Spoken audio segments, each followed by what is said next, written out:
Assalamualaikum warahmatullahi wabarakatuh. Alhamdulillahi wa kafa. Wassalatu wassalamu ala Rasulillahil Mustafa wa ala alihi wa sahbihi wa man wafa. Amma ba'd. Fa ya ibadallah, usi nafsi wa iyyakum bitaqwallahi faqad fazal muttaqun. Fala tamutunna illa wa antum muslimun. Faqala ta'ala: يا أيها الذين آمنوا اتقوا الله حق تقاته ولا تموتن إلا وأنتم مسلمون. وقال يا أيها الناس اتقوا ربكم الذي خلقكم من نفس واحدة وخلق منها زوجها وبث منهما رجالا كثيرا ونساء واتقوا الله الذي تساءلون به والأرحام إن الله كان عليكم رقيبا. Bab kita apa? Duduk di antara. Baik, kalau duduk berarti posisinya lebih rendah kan? Nah, sekarang kita minta beliau duduk. Fokus baik-baik. Sudah duduk? Kelihatan duduknya? Yang penting duduk dulu, kelihatan tidak? Kelihatan ya? Nah, sekarang kita akan mulai bahasannya. Posisi meja ini akan diatur berdasarkan apa yang nanti saya uraikan. Ya. Sekarang Mas Boy turun sebentar. Bismillah. Kiblatnya kemana di masjid ini? Ke sana ya. Kita arahkan dulu ke kiblat, Pak. Mohon dibantu. Ayo sama-sama.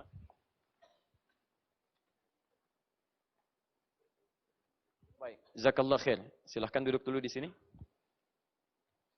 Fokus baik-baik, perhatikan. Lihat baik-baik sebentar. Sekarang saya minta Mas Boy dulu untuk mempraktekkan sujud ya dari pertemuan yang lalu. Nanti setelah itu dari sujud bangkit ke duduk di antara dua sujud. Sehingga perpindahan dari duduk, dari sujud ke duduk itu kita bisa ketahui dengan baik. Silakan sujud. Bismillah. Perhatikan baik-baik. Saya ingin tegaskan kembali. Ingat dalam sujud yang menempel itu ada berapa bagian? Masih ingat? 7. Umirna an nasjuda ala sab'ati a'zamin. Kami diperintahkan, kata Ibnu Abbas radhiyallahu taala anhuma, untuk sujud pada 7 bagian. Yang pertama, jabhah, kening. Kening ya, jadi baik laki-laki atau perempuan, ini posisi keningnya. Ingat ya, kening menempel tidak boleh terhalang oleh rambut. Ada yang bisa boleh menjadi penghalang dengan tempat sujud, penghalang yang tipis. Ya, karena pernah di zaman Nabi SAW, itu begitu panasnya luar biasa, masjid Nabi belum seperti yang sekarang. Masjid Nabi dulu itu tiangnya pelepah kurma, atapnya daun-daun kurma. Jadi kalau panas pasti panas, kena panas bawahnya. Kalau dingin pasti kedinginan, kalau hujan pasti bocor. Dan pernah Nabi disebutkan dalam hadis riwayat Muslim, ketika beliau bangkit menerangkan tentang malam Lailatul Qadar, ya, malam Al-Qadar, itu pernah beliau bangkit dari sholat subuh, begitu bangkit kelihatan di keningnya itu ada lumpurnya, lumpur tanah. Ya, beliau katakan sebelumnya saya mimpi ditampakkan malam Al-Qadar, tapi tidak disebutkan detil waktunya kapan. Cuman di antara tandanya ketika saya bangkit dari sholat subuh itu, ya, terlihat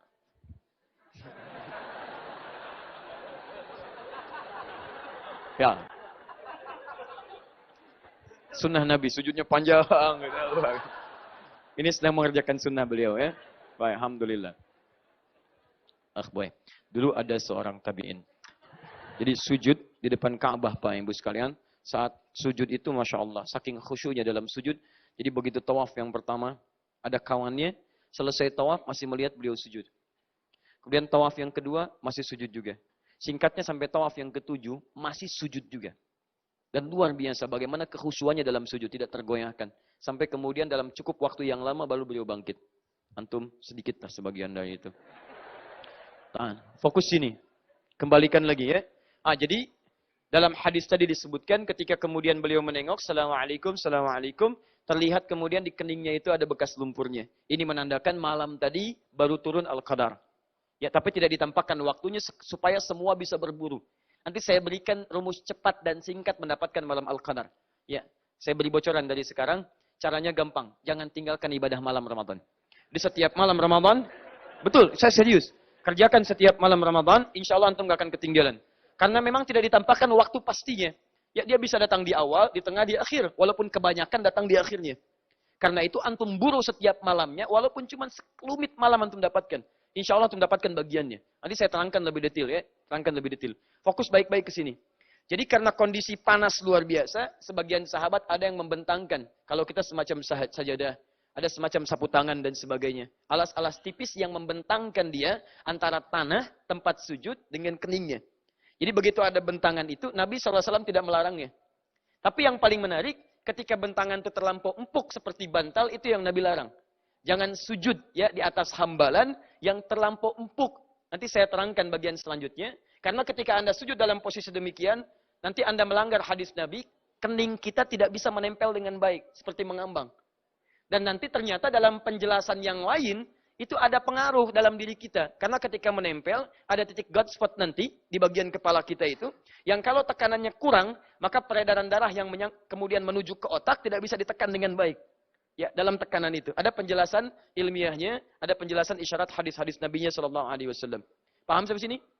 Nah, dari sini, ulama menyimpulkan, kalau Anda kemudian ingin sujud ke tempat sujud yang langsung, itu bagus. Tanpa hambalan. Seperti misalnya ada yang kayu, ada yang keramik, dan sebagainya. Tapi kalau Anda kemudian ingin alasi seperti dengan karpet ini, ada sajadah. Sajadah itu bahasa Arabnya karpet. Ya, karpet itu bahasa Arabnya sajadah. Ya, saya mau beli sajadah dikasih karpet, jangan marah. Ya, itu betul, sajadah itu karpet maksudnya. Ya, jadi ada yang dialas. Ada yang perempuan misalnya, maaf, ibu pakai mukena. Ya, sebagian dari mukena misalnya kan ada yang kening gitu ya, menutup. Itu masih ma'fu anhu, tidak ada masalah di situ. Karena dia alas tipis yang tidak mengganggu antara sujud kita dengan tempat kita sujud. Paham ya? Baik. Kecuali rambut. Saya sudah jelaskan. Maka rambut ini termasuk yang diminta oleh Nabi untuk disingkapkan sehingga tidak mengganggu kening saat bersujud. Karena itulah cara menyingkapkan dia. Ada yang pakai imamah yang dibulat-bulat begini. Ada yang pakai peci, ya seperti saya ini kan, saya pakai begini. Ya. Jadi peci imamah itu menjadi sunnah untuk digunakan atau minimal mustahab dianjurkan untuk dipakai ketika sekiranya akan sujud ada rambut yang bisa menutup ini. Ya, kalau misalnya rambutnya pendek, misal rambut saya agak pendek misalnya seperti ini, ya, maka mohon maaf untuk kemudian menunaikan sholat, kalaupun tidak ada peci nggak ada masalah. Ya, maju jadi imam ya maju aja. Pak silakan imam, nggak enak nggak ada peci. Bukan masalah peci ya. Jadi yang dimasalahkan adalah syarat dan ketentuannya. Paham ya? Baik. Ini penting saya jelaskan bagian yang pertama supaya kita bisa paham kembali. Silahkan. Kening, satu. Ini beliau pakai kacamata. Jadi kalau memang nyaman silahkan, tidak ada masalah. Ya, jadi tapi kalau tidak nyaman, buka sebelum sholat. Ya, jangan sampai nanti sujud, buka, bangun, pakai lagi, sujud, buka, bangun, pakai lagi. Itu tidak baik. Dua, lihat baik-baik. Tangan, dua. Ya, dua telapak tangan. Jabha, kemudian yang kedua dua telapak tangan. 1 tambah 2, 3. Kanan dengan kiri. Ini saya terangkan cepat karena sudah pernah saya jelaskan. Tidak ke dalam begini, tapi terbuka sedikit keluar. Kemudian jarinya tidak rapat begini.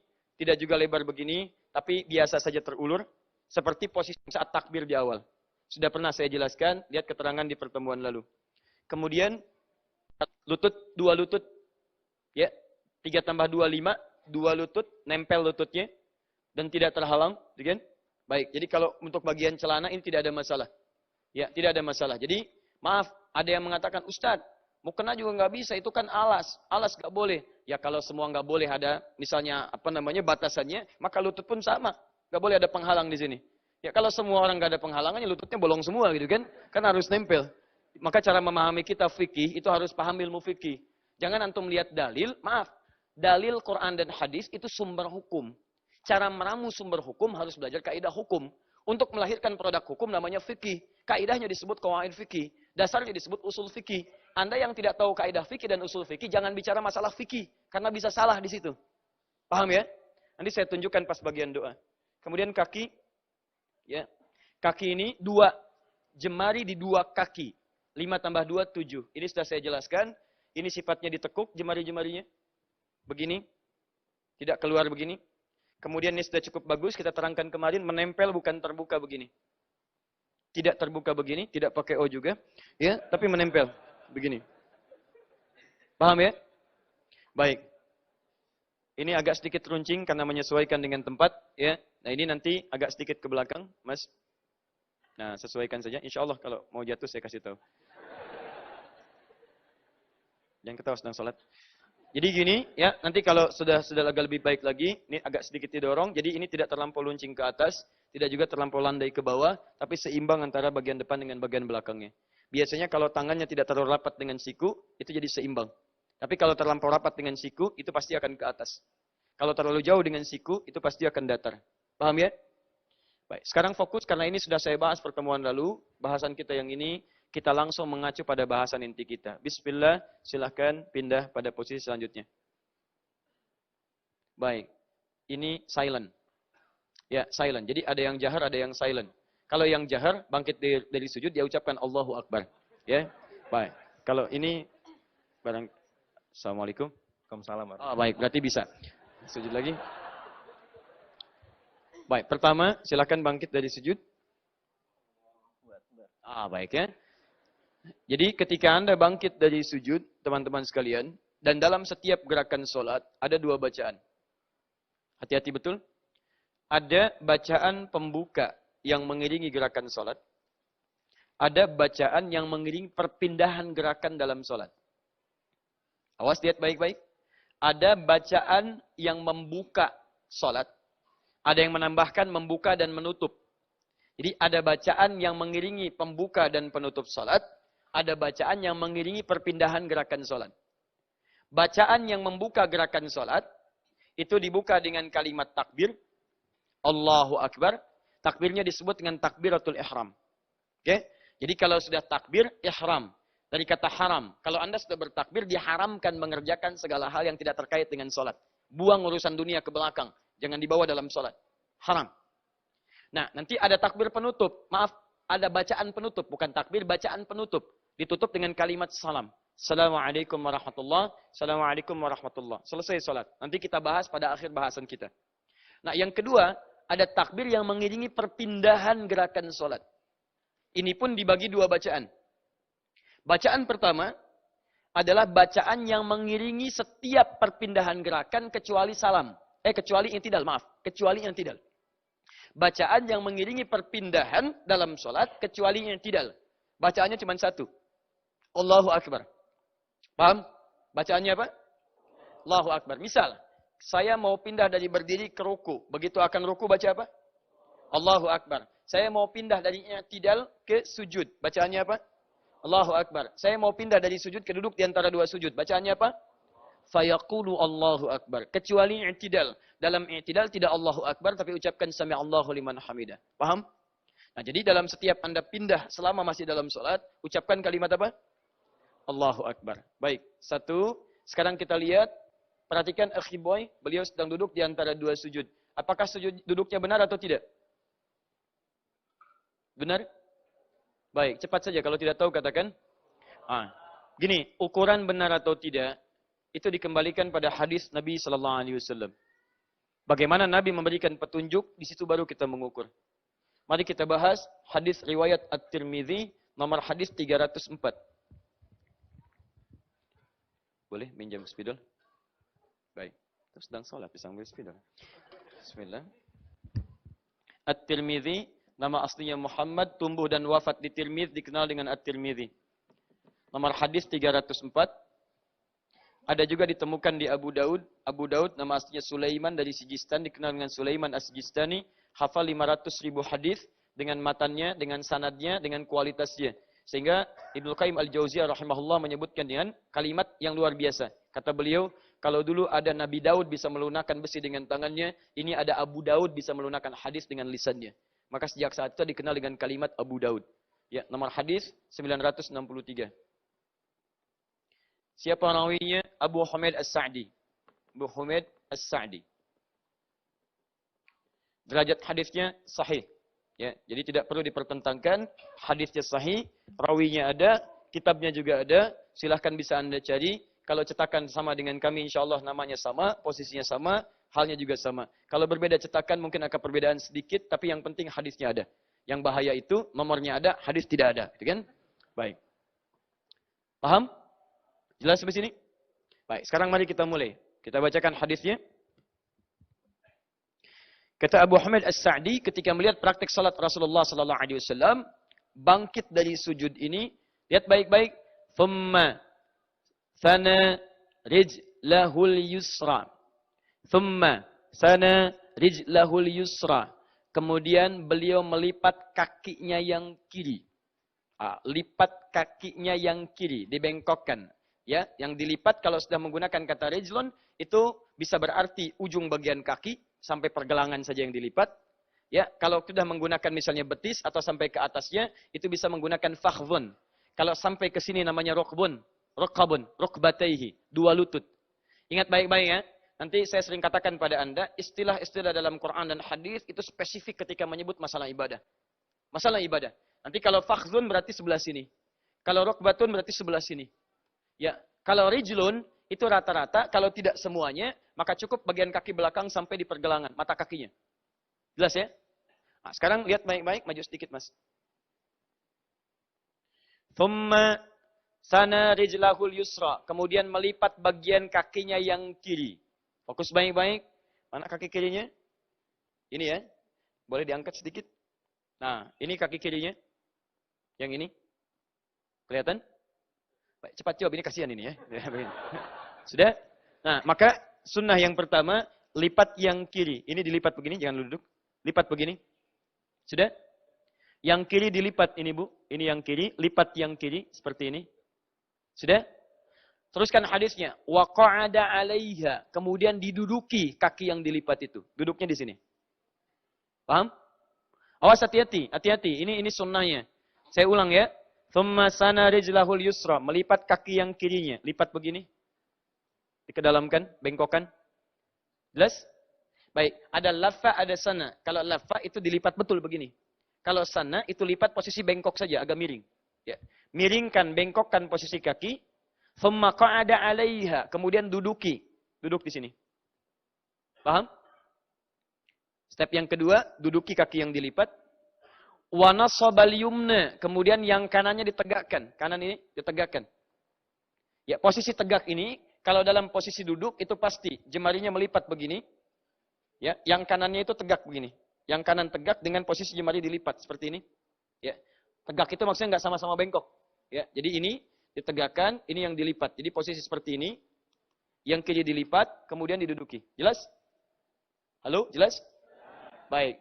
Karena itu, hati-hati. Karena duduk yang disebutkan oleh Nabi dalam posisi kaki, angkat sedikit, yang kiri dilipat, yang kanan tegak, maka setiap duduk di luar yang ini, itu tidak dimaksudkan atau tidak dituntunkan dalam posisi duduk di antara dua sujud.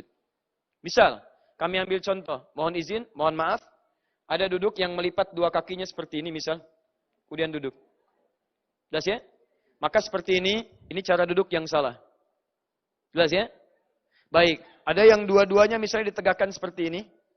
Duduknya di bawahnya. Ini pada posisi yang salah. Paham? Baik, atau duduk posisi seperti ini misalnya. Mohon izin, maaf. Ini masukkan ke sebelah sini. Seperti tahiyat yang akhir. Yang kiri mas, nggak ada masukin kanan. Ini pun cara duduk yang salah. Ini cara duduk yang salah ya. Bangun lagi. Ini seperti ini. Ini pun posisi yang keliru. Jelas ya? Ingat, kita sedang bicara duduk di antara dua sujud. Yang dituntunkan lewat, saya belum bicara kalau nggak bisa begini bagaimana. Saya belum bisa bicara itu. Yang saya sampaikan, Anda mampu mengerjakannya tapi memilih dengan posisi berbeda. Maka itu duduk yang kurang tepat. Kembalikan ke hadis, bangkit. Femmasana rijlahul yusra, melipat kaki yang kirinya, dibengkokkan. Wa qa'ada 'alaiha, duduki kakinya. Kemudian wa nasabal yumna, tegakkan yang kanannya. Paham? Belum selesai. Belum selesai. Awas. Thumma''tadala. Kemudian setelah itu dia membuat tubuhnya tegak seimbang. Tubuhnya. Hatta ya'uda kullu 'azmin makanah. Sampai tulang-tulang rusuk yang ada di bagian belakang ini, atau tulang-tulang punggungnya, 'azmin, tulang-tulang kuat yang menopang punggungnya, itu seakan-akan tegak kembali ke tempatnya semula. Fokus. Jadi ininya bagus, ini bagus, tapi ini bengkok misalnya begini. Maka ini pun kurang tepat. Awas, ini bukan sholat, bukan perkara, hanya sekedar memastikan kita benar duduk, tidak. Tapi juga ada dampak-dampak lain. Ada dampak pada kesehatan, ada dampak pada ketenangan, ada dampak pada kebaikan peredaran darah. Dan semua itu kalau baik posisinya membantu kita khusyuk dalam sholatnya. Termasuk dalam doa. Anda kalau belum benar posisi, jangan dulu berdoa. Jangan dulu berdoa, ingat baik-baik. Doa ini belum dimulai. Kebanyakan kesalahan orang-orang saat menunaikan sholat, posisi belum benar, dia sudah berdoa. Misal, baru bangkit dari sujud. Sujud, bangkit. Duduk aja belum. Baru setengah duduk, sudah begini. Rabbik firli, Rabbik firli. Sujud lagi. Nah, ini cara sujud yang keliru. Jadi ingat baik-baik, semua dalam bacaan dan gerakan sholat dimulai dengan cara yang baik dulu, baru berdoa. Paham? Saya ulang. Bangkit dari sujud, kaki kiri dilipat, bengkokkan, diduduki, ditegakkan yang kanan, dilipat jemari kakinya. Sampai sini paham? Bismillah, teruskan. Kemudian, thumma''tadala, membuat punggungnya tegak, hatta ya'uda kullu 'azmin makanah. Ya, atau hatta ya'uda kullu qaffarin makanah. Sampai kembali tulang-tulang rusuk atau tulang-tulang yang ada di punggungnya tegak kembali ke tempat masing-masing. Posnya masing-masing. Begini. Paham? Baik, ini tampak bagian belakang. Sekarang tampak depan. Bisa berputar? Turun ayat, ya. Qad nara taqalluba wajhika fis sama falanwalliyannaka qiblatan tardaha. Pindahlah dari Masjidil Aqsa ke Masjidil Haram. Berputar 180 derajat. Baik. Bismillah. Ini tampak depan. Ya, tampak depan. Kita luruskan dulu. Mohon izin ya, kalau saya benarkan. Punggungnya bisa tegak. Nah, Masya Allah. Baik. Telapak tangan diletakkan di mana? Awas, hati-hati. Kita agak sedikit rinci di sini. Telapak tangan diletakkan di mana? Baik. Lihat baik-baik. Fokus baik-baik. Para ulama membuat satu kemudahan. Fleksibilitas dalam peletakan ini. Sepanjang tidak diletakkan di atas lutut di sini. Jelas ya? Jadi bisa diletakkan di sini. Bisa diletakkan di sini. Di atas pahanya. Bisa diletakkan di paha yang mendekat ke lutut. Tapi tidak menutup lutut di sini. Misal begini. Paham ya? Jelas? Baik. Jadi bisa Anda letakkan di atas pahanya seperti ini. Paham insya Allah? Ulang, lihat baik-baik. Ini tampak depan.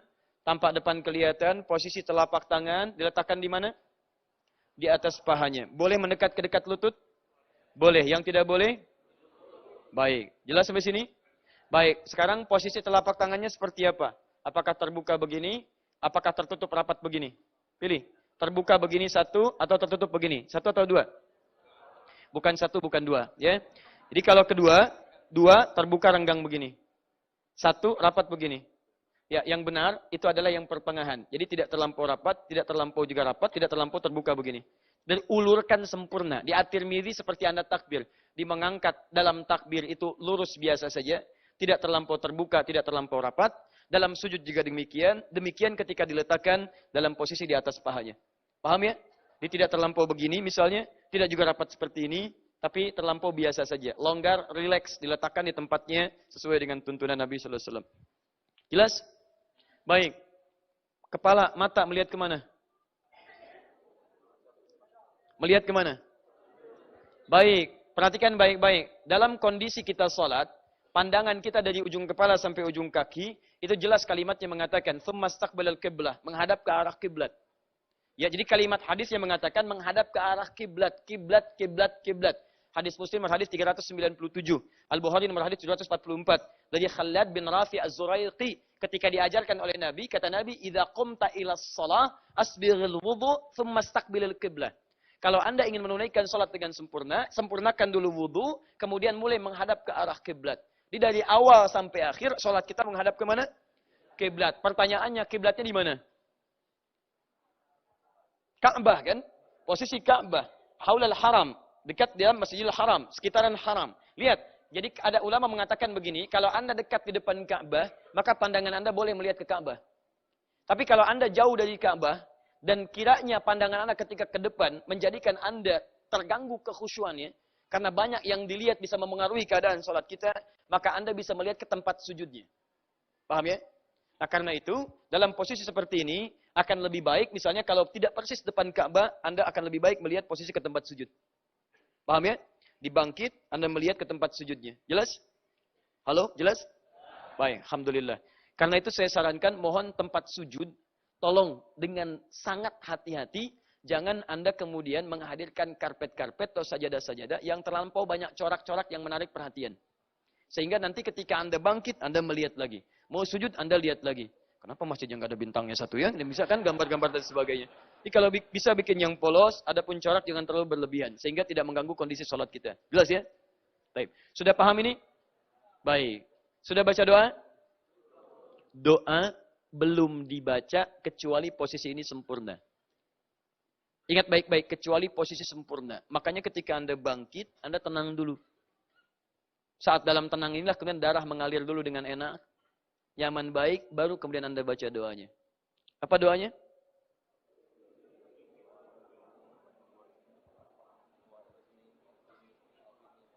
Taib. Dari mana taunya?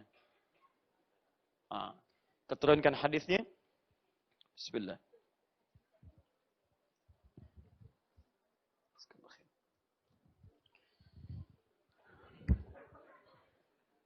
At-Tirmidzi. Kembalikan. Saya ambil satu paket dengan yang ini. At-Tirmidzi. Nomor hadis 284. Hadisnya sahih.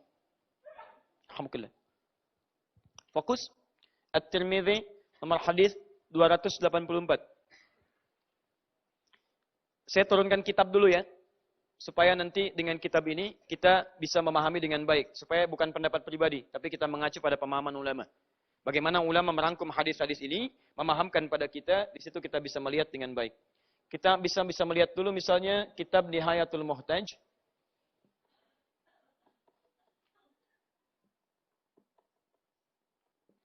Kita ambil halaman 518. Kemudian kita turunkan lagi. Ada kitab bagus sekali. Namanya Zadul Mustaqni' fi Ikhtisaril Muqni'. Masya Allah. Yang ini Syafi'i, yang kedua Hambali. Ya, karena sekarang sedang marak ada pendapat-pendapat Imam Ahmad bin Hambal diperkenalkan. Juga pendapat-pendapat Imam Asy-Syafi'i sudah dipraktikkan. Supaya tidak ada benturan di antara keduanya, antum mesti paham konsepnya. Karena nanti saya sering menemukan meme-meme atau gambar-gambar di media sosial, sering menyoal satu dengan yang lainnya, tapi saya melihat ini kurang piknik kitab. Jadi belum melihat kitabnya dengan baik, sudah berkomentar dan memberikan hukum, itu yang bahaya. Dan yang paling repot akhirnya, maaf, menyimpulkan hukum yang keliru, dan terjadilah perselisihan yang tidak dibenarkan di situ. Akhirnya apa? Yang benar itu kan yang sholat, sholatnya baik. Ini antum sudah sholat bisa berselisih. Sholat kan mencegah perselisihan.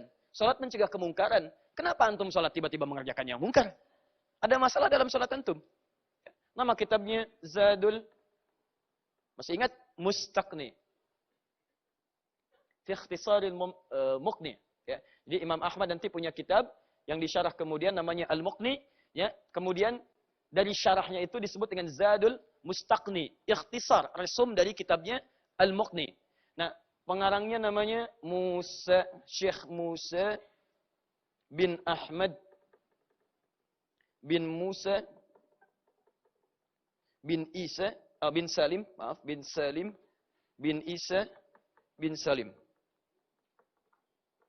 Al-Hijawi. Al-Hijawi.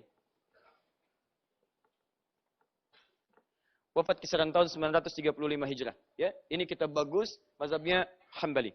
Yuk kita baca. Teman-teman sekalian, ada 3 versi riwayat dalam bacaan doa-doa ini. Yang riwayat ini nanti akan dikumpulkan oleh Imam An-Nawawi dalam kitabnya Al-Majmu pada jilid yang ketiganya. Perhatikan, ada yang simpel, sederhana. Jadi begitu Anda bangun begini, Anda ucapkan Rabbighfirli, Rabbighfirli. Selesai. Tahan, selesai. Ini riwayat yang pertama. Jadi begitu bangkit, Rabbighfirli, Rabbighfirli. Ada yang 1 kali, ada yang 2 kali, ada yang 3 kali. Tapi kalimatnya semua sama. Apa? Rabbighfirli. Riwayat pertama menyampaikan Rabbighfirli, boleh dibaca juga dengan Allahummaghfirli. Dua-duanya ada turunan riwayatnya. Saya hapus dulu ini. Bismillah. Lihat baik-baik, nanti maksud saya, kalau Anda sudah paham riwayatnya, Anda bisa menempatkan kapan itu dibaca. Dalam suasana apa? 1, Rabbighfirli. Atau apa? Allahumma firli. Dibaca berapa kali? Boleh 1 kali? Boleh? Boleh? Taib. Kalimatnya Rabbighfirli. 2. Ada yang bentuknya sampai dengan 5 doa. Ya, Rabbighfirli, warhamni, wajburni. 3-nya sama semua. Rabbighfirli, warhamni, wajburni, warfa'ni, warzuqni. 5. Rabbighfirli, warhamni, wajburni, warfa'ni, warzuqni. Jelas? 5 doa. Rabbighfirli 1. Warhamni 2. Boleh saya hapus dulu yang ini? Atau redaksinya saya ganti. Boleh dihapus? Boleh. Saya kasih tahu ya, hukum kita yang kedua. Kalau saya katakan boleh saya hapus, berarti saya yang hapus. Kalau saya katakan boleh dihapus, berarti saya memberi peluang pada Anda untuk membantu saya menghapus. Boleh? Baik. Boleh dihapus? Baik. Warhamni, wajburni. Ini 3, ini posisinya sama. 1, 2, 3. Nah, 6-nya ada tambahan. Warfa'ni, warzuqni, kemudian wa'afini. Tambahkan wa'afini, plus wa'afini. Rabbighfirli, warhamni, wajburni, warfa'ni, warzuqni, wa'afini. Ada yang terakhir kemudian, ya. Tambah dengan wahdini. Wahdini. Satu lagi tambah apa? Wahdini. Wahdini. Nah, versi hadisnya yang 6 ini kadang menghilangkan satu, masuk yang lain. Kadang menghilangkan satu, masuk yang lain. Kata Imam An-Nawawi kesimpulan yang pertama. Kata Imam An-Nawawi kesimpulan yang pertama. 1. Kalau ini dikumpulkan, ada berapa jumlahnya? Lihat. 1. Yang ini ada di sini. Sini Rabbighfirli, sini Rabbighfirli. Kita hitung dari sini. 1, 2, 3, 4, 5. Ya, kemudian tambah dengan yang 6. 6, ini ditukar-tukar masuk 1. Jadi 6 tambah 1 berapa? 7. Jadi ada berapa kalimat? 7. Kata Imam An-Nawawi, akan lebih afdol. Kesimpulan yang pertama. Kata Imam An-Nawawi dalam kitabnya Al-Majmu', akan lebih afdol kalau Anda bisa bacakan dalam suasana yang normal, gabungkan ke-7-7-nya. Gabungkan ke-7-7-nya. Sehingga kalimatnya kemudian disusun dengan menggabungkan keseluruhannya. Karena baca yang ini sunnah, ada. Baca yang ini ada hadisnya. Baca yang ini ada hadisnya. Ternyata yang 7 ini semua ada hadisnya. Kalau semua ada hadisnya berarti Nabi mencontohkan. Nabi melafadzkan. Akan lebih bagus kalau semua bacaan Nabi itu dikumpulkan jadi satu. Sehingga jadilah 7 bacaan. Masya Allah. Dan pahalanya lebih banyak. Karena bacaannya lebih banyak. Contohnya lebih banyak ketika dihadirkan lebih sempurna bacaannya. Maka hadirlah 7 bacaan. Rabbighfirli, warhamni, wajburni, warfa'ni, warzuqni, wahdini. Kemudian, wa'fu'anni. Masya Allah. Wa'afini, maaf, wa'afini. 7. 7 bacaan. Baik. Fokus. Boleh saya baca 7 kalimat ini? Boleh. Boleh saya baca 1 saja? Boleh saya baca 5 saja? Boleh saya baca 6 saja? Taib, sekarang fokus. Pertanyaannya, kapan saya baca 1 kali yang diulang itu? Kapan saya baca 5 kali? Kapan saya baca ke-7-7-nya? Sehingga Anda tidak harus berdebat pada kalimat-kalimatnya, tapi paham kapan itu digunakan. Mengerti sampai sini? Baik, 1. Penelusuran terhadap hadis-hadis yang pertama ini, Rabbighfirli, Rabbighfirli. Baik yang dibaca sekali, 2 kali, ataupun 3 kali. Sementara ulama menyimpulkan bahwa bacaan ini kita bacakan dalam kondisi sholat-sholat yang menuntut kita cepat untuk menyelesaikannya. Misal, dalam safar. Dikosor kan? Ya, umumnya orang kosor. Apalagi Anda menunggu pesawat misalnya. Anda mau take off, sebentar lagi akan dimulai. Ya, kemudian, maaf, boardingnya akan dibuka, kesempatan Anda sholat. 4 rakaat jadi 2 rakaat. Fardu 4 diringkas jadi 2. Maka ketika Anda kosor, tidak disunahkan membaca yang panjang-panjang. Hati-hati. Sholat kosor itu tidak disunahkan membaca yang panjang-panjang. Karena yang 4 pun diringkas jadi 2. Maka bacaan pendek pun, maaf bacaan panjang pun dipendekkan. Awas jangan dipanjangkan. Memang 2 rakaat, tapi rakaat pertama Al-Baqarah misalnya. Sampai selesai. Ya Anda menyiksa diri dan menyiksa makmum di situ. Itu nggak boleh. Ya, jelas ya? Maka Anda pendekkan bacaannya, termasuk dari bacaan surah. Ya, pendekkan. Apa ukuran pendeknya? Ukuran pendeknya jika senilai semakna, maksud semakna ini, maksudnya nilainya sama panjangnya dengan surah paling pendek di Quran. Al-Kautsar. Al-Kautsar. Inna a'tainakal fasalli li rabbika inna syani'aka huwal abtar. Jadi kalau Anda ingin baca surat di luar Al-Kautsar misalnya, maaf ya, yang surat-surat kira-kira panjang seperti Al-Baqarah, Ali Imran, maka pilih Anda misalnya beberapa ayat atau hanya 1 ayat yang kiranya kalau dibacakan itu bisa sepanjang Al-Kautsar, surah paling pendek di Quran. Jelas? Ya. Misal, Anda ambil 1 ayat Al-Baqarah. Al-Kautsar berapa ayat? Nah, 3 ayat kalau disatukan, kan itu kalau disatukan sama persis ya, bisa jadi panjangnya sama dengan panjang 1 ayat di surah yang lain. Inna a'tainakal kautsar, fashalli li rabbika wanhar. Inna syani'aka huwal abtar. Kalau disatukan lebih panjang ayat kursi. Allahu la ilaha illa huwal hayyul qayyum, la ta'khudhuhu sinatun wa la naum. Ini 1 ayat, itu 3 ayat. Jadi boleh Anda rakaat pertama hanya baca ayat kursi saja satu ayat. Itu sah. Jelas ya? Sah. Jadi kalaupun Anda baca satu ayat, sempurna satu ayat itu sah. Paham? Al-Baqarah 286. La yukallifullahu nafsan illa wus'aha. Selesaikan sampai satu ayat. Boleh? Boleh. Karena sah dianggap senilai dengan tadi. Tapi kalau Anda misal membaca yang kurang dari ini, misal kurang dari ini, untuk kategori sholatnya sah ditunaikan. Tapi makruh sifatnya. Karena mengambil ringan-ringan yang tidak senilai. Bahkan sebagian makna bisa terpotong. Allahu Akbar. Ya. Ghairil maghdubi alaihim waladdallin. Misal Fatihah selesai. Amin. Yasin. Masya Allah, belakang panjang kayaknya. Allahu Akbar. Nah. Itu tidak disukai. Paham ya? Ada sebagian di Turki, itu sebagian tempat. Jadi kalau Anda ingin kilat, dikenal itu. Dikenal sekali. Itu dalam setiap salat-salat tarawih yang dibaca Fawatihus Suwar. Fawatihus Suwar, pembuka-pembuka surat yang pendek-pendek. Yasin, Qaf, Alif Lam Mim, Alif Lam Ra, Kaf Ha Ya Ain Sad. Allahu Akbar. Nah, Anda pendekkan termasuk dalam bacaan ruku bisa dipendekkan. Subhana rabbil azim, subhana rabbil azim, subhana rabbil azim. Sami Allahu liman hamidah. Sujud subhana rabbil a'la. Misal yang paling dipendekkan. Setelah itu bangkit, Anda cukup ucapkan rabbil firli, rabbil firli. Jelas? Kalau memang sholat itu menuntut Anda lekas menyegerakannya atau menyelesaikannya. Tapi kalau dalam situasi yang normal, Anda tenang, tidak terlampau terburu-buru, maka dianjurkan Anda menyampaikan kalimat-kalimat minimal yang 5 ini, atau 6, atau bahkan menggabungkan ketujuhnya. Jelas sampai sini? Baik, alhamdulillah. Kesimpulan pertama sudah dipahami. 2. Apa hukumnya doa ini?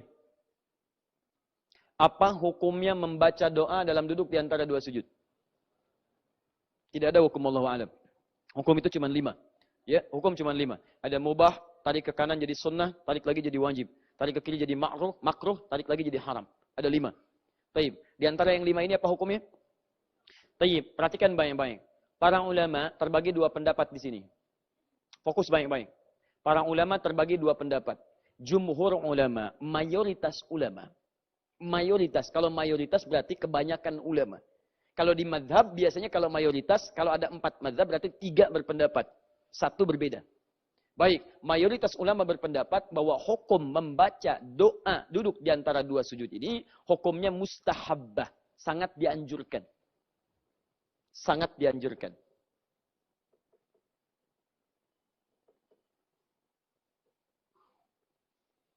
Kalau sudah mustahabbah, dalam istilah lain bisa diduga atau bisa dikuatkan dengan hukum sunnah. Di sunnah.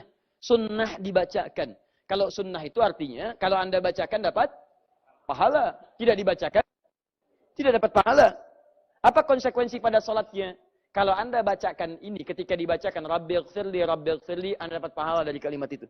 Tapi kalau Anda tidak bacakan, maaf, Anda tidak mendapatkan pahala, tapi juga sholatnya tetap sah. Itu hukumnya. Jadi kalau Anda tidak baca, misal Anda bangkit saja begini. Tidak baca, hukum mustahabbah, hukum sunnah, kemudian memberikan konsekuensi, sholat Anda tetap dipandang sah, tapi Anda tidak mendapatkan bagian pahala dari bacaan itu. Anda rugi, punya peluang dapat pahala, kok nggak diambil, rugi Anda di situ. Paham? Baik, 1 pendapat yang dinisbatkan pada mazhab Hanabilah, pengikut Imam Ahmad. Pengikut Imam Ahmad, mereka menyampaikan bahwa hukum bacaan ini sifatnya wajib. Boleh dihapus? Baik, alhamdulillah. Tahan, sebelah sini yang dihapus. Baik. 1 hukumnya apa? Mustahabbah. Dalam bahasa lain, ya, bisa disebut dengan apa? Sunnah. Nanti ada yang membedakan mustahabbah dengan sunnah, ada yang menyamakan. Ya. Jadi kalau dibaca dapat apa? Dapat pahala. Baik. Kalau tidak dibaca dapat apa? Tidak dapat apa-apa. Kalau dibaca salatnya sah? Sah. Kalau tidak dibaca salatnya sah? Masya Allah. Yang tidak sah itu yang tidak? Itu paling gampang. Ya. Baik. Awas, kita belum menyimpulkan anjuran. 2, berpendapat bahwa ini wajib hukumnya dibaca. Wajib. Minimal kalimat Rabbighfirli, Rabbighfirli, wajib hukumnya. Walaupun cuma 1 kalimat kita bacakan. Konsekuensi wajib berarti masuk dalam kategori rukun yang harus dikerjakan. Kalau Anda tidak baca, batal sholat Anda. Tidak sah. Kalau Anda terlupakan itu, ganti dengan sujud sahwi. Misal, saya misalnya bangkit itu, duduk di antara dua sujud. Kemudian saya lupa misalnya, dalam posisi sebagai makmum. Misal saya lupa, begitu saya duduk, saya tidak baca. Karena ada pikiran-pikiran lain yang mengganggu. Kata Nabi di Abu Daud nomor hadis 666, kalau Anda sedang sholat, setan akan mengganggu dengan pikiran Anda. Fayaqulu uzkur kada, uzkur kada. Ingat ini, ingat itu. Saya selalu tegaskan pada Anda, kalau tidak percaya silahkan praktekkan. Sekarang Anda bisa fokus. Begitu Anda takbir, Anda bisa mengingat apa yang tidak ingin Anda ingat. Sampai kata Nabi, hatta la yas'ural musalli kam raka'atan yusalli. Sampai ada orang sholat tidak sadar berapa rakaat sedang menunaikan sholatnya. Nah, jadi dalam posisi ini ketika dia duduk, misalnya sedang memikirkan macam-macam, setan masuk dalam benaknya, tiba-tiba imam sudah mau sujud lagi. Nah, dalam posisi yang wajib seperti ini, maka orang ini misalnya, atau dia sedang sholat sendiri dan tidak membacakannya, maka kalau sengaja tidak baca, maka dianggap tidak sah. Batal sholatnya, mesti mengulang. Kalau kemudian dia melupakan itu, atau terlupakan, bukan melupakan, terlupakan itu, ganti dengan sujud sahwi. Baik. Paham sampai sini? Baik. Jadi, mana yang paling kuat di antara keduanya ini? Para ulama berpendapat, yang paling kuat adalah yang ini. Ya, hukum yang mustahabbah, sunnah, tapi sunnahnya sangat ditekankan untuk dibaca dan mengandung pahala di dalamnya. Jelas sampai sini? Tayyib. 2. Hukumnya sunnah. Kita pilih yang sunnah karena ini yang paling mayoritas dari para ulama dan bukan cuma mayoritas tapi paling kuat dalilnya. Kadang-kadang ada yang satu berpendapat tapi lebih kuat daripada yang mayoritas. Nanti dalam bahasan fikih, buka kitab, cari kitab namanya Rawa'i'ul Bayan fi tafsiri ayatil ahkam. Disingkat dengan tafsir ayat ahkam. Karangan Syekh Ali As-Sabuni. Muhammad Ali As-Sabuni. Ya, beliau orang Syiah, tinggalnya di Saudi, mengarang kitab Rawa'i'ul Bayan fi tafsiri ayatil ahkam. Disingkat tafsir ayat ahkam. Beliau mengarang kitab Safatut Tafasir. Tafsir ayat ahkam ini, kalau yang versi bahasa Arab, ada yang 3 jilid. Warnanya hijau, Anda bisa dapatkan. Ada yang versi bahasa Indonesia, cari yang bahasa Indonesia, terbitan dari Surabaya, warnanya coklat, agak kemerah marun. Di situ cuma 2 jilid. Karena setiap satu jilidnya mencakup 2 bagian lagi. Anda baca itu, di situ akan diturunkan ayat-ayat hukum plus keterangan ulama plus mazhab-mazhabnya. Keunggulannya, saat ayat ditampilkan, diberikan keterangan mufradatnya. Kosakatanya. Ini maksudnya ini. Setelah itu ditampilkan pendapat ulamanya. Ini pendapat Asy-Syafi'i, ini pendapat Imam Malik, ini pendapat Abu Hanifah, ini pendapat Ahmad bin Hanbal. Setelah itu didiskusikan 2 pendapat ini. Ini yang dimaksud pendapat ini dalilnya begini, ini dalilnya begini. Setelah didiskusikan dipandang yang paling kuatnya, tarjih namanya. Diskusinya muqaranatul madzahib, tarjihnya untuk menguatkan pendapat. Khulasatul qaul, kesimpulannya, amalkan yang ini karena ini yang paling kuat dalam amalannya. Itu kitab paling bagus dalam pembahasan perbedaan pandangan madzhab. 3. Belum selesai. Fokus pelan-pelan. Perhatikan sini. Saya ulang. Bacaannya ada berapa? 7. Bisa dibaca 1? Saat apa? Baik, saat menuntut kita untuk segera menyelesaikan. Kedua, hukumnya apa? Baik, yang kita ambil sunnah supaya mendapatkan bagian pahalanya. Bacakan 2 duduk di antara 2 sujud. Rabbi firli warhamni wajibulni wa'afini wa'fu anni. Ini berarti melihat yang tadi dihafalkan. Sekarang yang biasa. Rabbi firli. Itu yang biasa dibaca. Berarti beliau terbiasa safar. Ya, terbiasa cepat menyelesaikan salat. Baik, yang dibaca keseharian. Ada yang lain? Enggak, ini aja. Ini aja. Alhamdulillah. Tayyib, baca. Rabbir firli warhamni warzuqni wahdini wa'afini wa'fu anni. Baik, ulangi. Rabbil firli warhamni warzuqni wahdini wa'afini wa'fu anni. Nah, wa'fu anni. Wahdini wa'afini wa'fu anni. Saya temukan kalimat wa'fu anni. Tadi belum saya temukan. Rabbil firli warhamni wajburni warfa'ni wahdini wa'afini.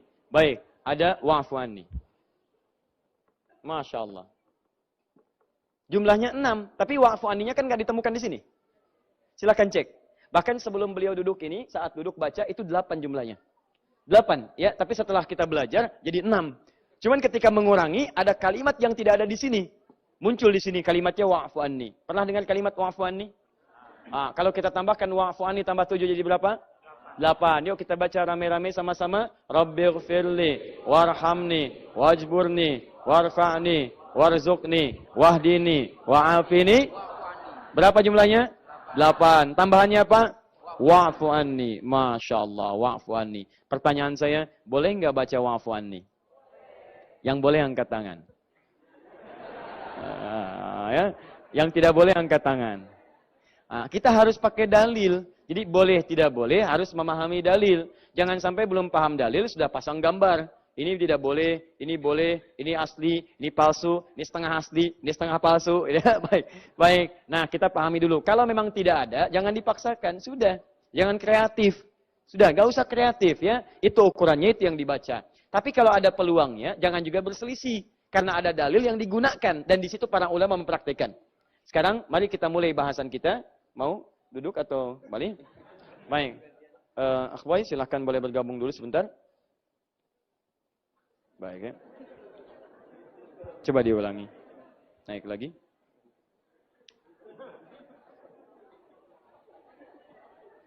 Sekarang pakai bismillah. Alhamdulillah. Perhatikan, ketika tidak membaca bismillah, dia bergetar. Ayo bismillah. Jazakallah khair. Di sini aja Mas, jangan jauh-jauh. Ya. Astagfirullahaladzim. Fokus baik-baik. Perhatikan sini. Perhatikan cara membaca dalam bidang fiqih. Pengenalan dari para ulama kita. Kalau antum lihat dalam kitab Zadul Mustaqni ini karangan Hambali, atau Nihayatul Muhtaj, yang dini Asy-Syafi'i, dan saya masih menyimpan filenya di handphone saya, nanti saya bisa bacakan kepada Anda, dan saya berikan referensinya kepada Anda. Saya ambil kesimpulannya dulu. Perhatikan cara baca para ulama. Perhatikan cara membacanya. Baik. Fokus baik-baik, lihat ke sini. Ini Rabbighfirli. 1. Yang kedua, ada yang 6. Bahkan ada yang 5. Bahkan digabungkan jadi 7. Perhatikan baik-baik. Ketika ulama membaca ini semua, perhatikan cara memahaminya. Ada 2 poin yang harus Anda baca. Poin pertama adalah mengambil aspek hukum mustahabbah atau sunnah dalam praktek ibadah. Ketika ada satu bagian dalam salat atau dalam ibadah disebut dengan mustahabbah, bukan bagian dari wajib, maka hukum mustahabbah itu memberikan konsekuensi perluasan, fleksibilitas dalam pengamalannya. Sepanjang yang diamalkan itu masih ada dalam frame tuntunannya. Masih ada tuntunan dalil-dalil syariatnya. Misal, saya beri contoh. Dalam sujud saat sholat, sujud apa hukumnya? Wajib, karena bagian dari rukun. Anda tidak sujud, batal sholat Anda. Tapi bacaan sujudnya, apa hukumnya? Sunnah. Ya, subhana rabbiyal a'la. Ada pilihan sampai 8 bacaan. Subhana rabbiyal a'la wa bihamdi. Ada yang lain dan seterusnya. Pertanyaannya, lihat baik-baik. Bukankah Nabi mengatakan aktsirud doa, perbanyak doa saat sujud? Perbanyak doa. Sekarang kalau saya mau berdoa, boleh nggak saya berdoa yang saya butuhkan? Bacaannya belum pernah disebutkan oleh Nabi. Tapi kebutuhannya saya rasakan sekarang. Saya kan nggak bisa membacakan sesuatu misalnya, mohon maaf, yang sekiranya tidak saya alami. Saya minta, tapi saya nggak butuhkan. Saya butuh air, bukan butuh spidol. Apakah mungkin saya katakan, ya Allah, bohong, belikan saya spidol. Berikan saya spidol, berikan saya spidol. Mustahil, pasti saya minta air. Jelas sampai sini? Maka dari itu ketika Nabi mengatakan perbanyak doa dalam sujud, perbanyak doa dalam sujud, itu artinya boleh kita memperbanyak doa dalam sujud sepanjang apa yang kita butuhkan itu yang kita mintakan. Hanya teknisnya diatur oleh para ulama. Jika bacaan itu disebutkan oleh Nabi, maka ungkapkan, lafadzkan. Misal, Nabi membaca misalnya dalam sujudnya. Misal ya, misal. Subhana rabbiyal a'la wa bihamdi. Subhana rabbiyal a'la wa bihamdi. Subhanakallahumma bihamdika Allahumma ighfirli. Lebih panjang lagi. Allahumma nawwir fi lisani. Allahumma nawwir fi qalbi. Allahumma nawwir fi sam'i. Allahumma nawwir fi hayati. Misal. Ketika Anda mendapatkan bacaan-bacaan semacam ini, Nabi pernah bacakan, maka Anda boleh kemudian mengulangi dan melafadzkannya. Tapi jika Nabi tidak pernah melafadzkannya, untuk kehati-hatian kata para ulama, Anda boleh meminta apa yang Anda hajatkan, tapi cukup dalam hati saja. Tidak perlu dilafadzkan di sini. Paham ya? Maka misal, maaf, Anda sedang akan menempuh pekerjaan besok. Ada pertaruhan dalam proyek Anda. Sujud, minta pada Allah, boleh. Tidak harus dilafadzkan. Minta dalam hati Anda, mohon, mohon, mohon. Anda yang duhai sedang akan lamaran besoknya. Ya, belum akan ditentukan diterima atau tidak, gitu kan? Masya Allah, minta kepada Allah, ya Allah, mohon ya Rab, dan sebagainya. Taib, duhai Anda yang akan besoknya ujian misalnya, akan menentukan dalam ujian perkuliahan Anda. Dalam sujud minta pada Allah Subhanahu wa taala. Paham sampai sini? Taib, teman-teman sekalian, demikian ketika tempat-tempat itu dimaksudkan dalam tempat-tempat mustahabbah untuk berdoa, maka hukumnya meluas. Sepanjang dia maudhi'ul mustahabbah, tempat-tempat yang berkenankan dengan hukum mustahabbah, ada doa di dalamnya, maka boleh kita kemudian memperbanyak doa itu karena disunnahkan memperbanyak doa di sana. Di Anda harus paham kaidah fikih dulu. Kalau ada tempat, satu keadaan dalam ibadah, misal dalam sholat, hukumnya mustahabbah, melekat doa di dalamnya, maka kaidah fikihnya mengatakan boleh dia ditambahkan doa itu sepanjang ada ma'thur, bimbingan dari Al-Quran dan Sunnah. Dan yang kedua, awas fokus baik-baik, doa itu tidak merubah kemudian lafaz-lafaz yang sudah ada. Di sifatnya boleh mengulang yang sudah ada, disebut dengan takrar, atau menambahkan doa yang ma'thur tanpa mengurangi yang sudah ada. Misal, Nabi mengucapkan sekali, Rabbighfirli. Kenapa Anda mengucapkan 3 kali? Padahal sunnah Nabinya 1 sampai 2 kali. Nabi mengatakan, Rabbighfirli, Rabbighfirli. Kok Anda sampai 3 kali? Kalau Anda mau konsisten, harusnya 2 kali saja. Harusnya sekali saja, tapi Anda bisa katakan sampai 3 kali. Apakah boleh? Boleh, karena hukumnya mustahab. Mustahab dalam doa menambah fawaidnya. Mustahab dalam doa menambah fadilahnya. Saya bacakan pendapat ulamanya supaya antum jelas memahaminya. Bismillah. Tayyib. Fa fi hasyiatil Zadil Musta'ni fil fiqh al-Hambali. Dalam kitab Zadul Mustaqni dalam fikih Hambali. Hambali itu mazhabnya Imam Ahmad bin Hanbal. Di antara murid-murid beliau yang paling populer saat ini Ibnu Taimiyah, Syekhul Islam. Kemudian dia Ibnu Qayyim Al-Jauziyah. Turunannya kemudian ya Al-Muhaddits fi asr muasir, ya muhaddis di abad ini Syekh Muhammad Nasruddin Al-Albani. Jadi kalau Anda mengikuti mazhabnya Syekh Al-Albani, mengikuti kemudian juga Ibnu Qayyim Al-Jauziyah, Ibnu Taimiyah, ini di antara pendapat-pendapat dari mazhab Hambali. Apa di antaranya? Saya bacakan. Ba'da an dzakara al-haditsain al-waridain fi ad-du'a baina as-sajdatain, setelah membacakan doa-doa yang tadi disebutkan, 2 hadis yang tadi saya sebutkan, ada sekali Rabbighfirli Rabbighfirli, ada yang menggabungkan itu. Kemudian wa hadzanil haditsanil warid fihima min babid du'a. 2 hadis ini cara memahaminya bukan hanya memahami bacaan, tapi memahami itu sebagai doa yang dianjurkan. Doa. Wa minhu yustafadu anna hadzal mawdhi' mawdhi'ad du'a. Dari sini disimpulkan bahwa tempat duduk di antara 2 sujud itu adalah posisi berdoa. Masya Allah. Luar biasa cara menyimpulkannya. Lihat cara memahaminya. Hadis ini bukan sekedar menunjukkan bacaan. Ini yang dibaca, bukan. Tapi juga memberikan gambaran kepada Anda bahwa hadis ini adalah isinya doa. Ketika hadis ini isinya doa, maka posisi duduk di antara 2 sujud disimpulkan ini posisi berdoa. Paham sampai sini? Saya ulang. Kita duduk di antara 2 sujud, baca bacaan. Bacaan ini kata Syekh yang dimaksudkan dari Fiqh Al-Hambali, ini adalah bacaan Rabbighfirli. Posisi duduk di antara 2 sujud adalah posisi sedang berdoa. Paham sampai sini? Teruskan dulu bacaannya. Bismillah. Supaya sempurna bacaan kita, supaya tidak diduga sebagai pendapat pribadi. Tayyib. Wa haitsu kana mawdhi'ud du'a wa haitsu kana an-nabiy sallallahu alaihi wasallam yutilul julus.